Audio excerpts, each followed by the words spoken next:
Hello and thanks for joining us. I'm Laurel Hess and this is Comcast Newsmakers. Our topic today is fireworks safety. Joining us now to talk about it is the State Fire Marshal, Rich Miller. Thank you so much for joining us today. Good morning, Laurel. Thanks for having me. How does someone exactly become the State Fire Marshal? Lucky, I guess, in some spots. I will tell you, I was very honored to be appointed. It's a gubernatorial appointment. Governor Rick Schneider appointed me in 2012, March of 2012.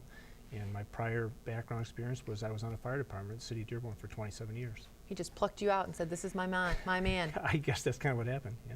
And so now as the State Fire Marshal, what is your role? What do you do other than sort of public service, try to let folks know how to be safe when they're lighting fireworks?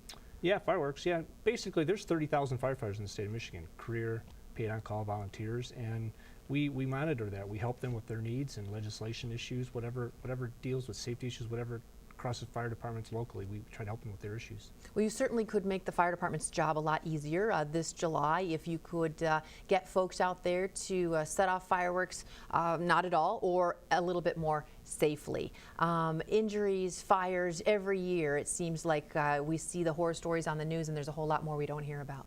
Correct, yes. The only thing we can do for that, they're here. It's a tool. We want everybody to enjoy them. You have to be safe. Follow manufacturer recommendations, and that's what we'd like to proclamate. Things changed a lot in Michigan, though, back in 2012, our fireworks laws, if you will. Correct, they did. And what exactly happened that made things a little bit more difficult for fire departments? Well, a quick synopsis would be is they've allowed basically more powerful fireworks, and we classify those in two grades according to the statute. One is low impact, and one is consumer grade. Now, the low impact would be stuff that we typically know of, poppers or sparklers, things that we've done in the past. Now, the consumer grade ones are a little bit more powerful. We've probably heard of firecrackers and bottle rockets, Roman candles. Those are the things that are allowable now. And there was a Fire Safety Act. Was that put in effect right after we started allowing these more powerful fireworks? And what does that do? That was part of the act to allow these more powerful fireworks. Gotcha. So that actually came right in when my appointment started. So fireworks and me have been growing all the way ever since. So what are some of the biggest tips? I mean, we all think we have common sense, right? You're not going to let little kids use fireworks. You're going to be all smart about it, but not everybody is. Oh, that's correct. You have to be a certain age to purchase them. Adult supervision. There's language in the statute about being intoxicated. There's fines and penalties for that. You have to be aware of your surroundings. You have to have common sense is the biggest thing when using these. It's very hard to legislate when there are a very decent amount of human beings out there that don't use common sense, whether they're intoxicated or not.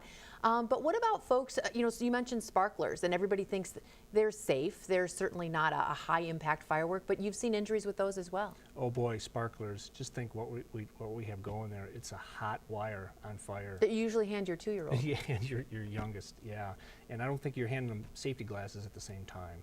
So that is something that just needs to be monitored parentally and by adult supervision. And then more and more, it seems as though the little lanterns that we see, whether at a memorial service or at a celebration, folks are lighting and setting aloft, and those can be a fire hazard as well. They can be. Those are typically called Chinese lanterns. They have a little energy source inside that you ignite, and the theory behind it is they will rise just like a hot air balloon, and then it's supposed to burn out, so when it falls to the ground, there's no ignition. But sometimes it may not burn out, and there could be issues. All right, well, thank you so much for joining us today. Thanks for all the great tips. And folks, before, during, and after the 4th of July, stay safe. Thank you again. Have a great holiday. Thank you. Today's Comcast Newsmaker was Rich Miller, the State Fire Marshal.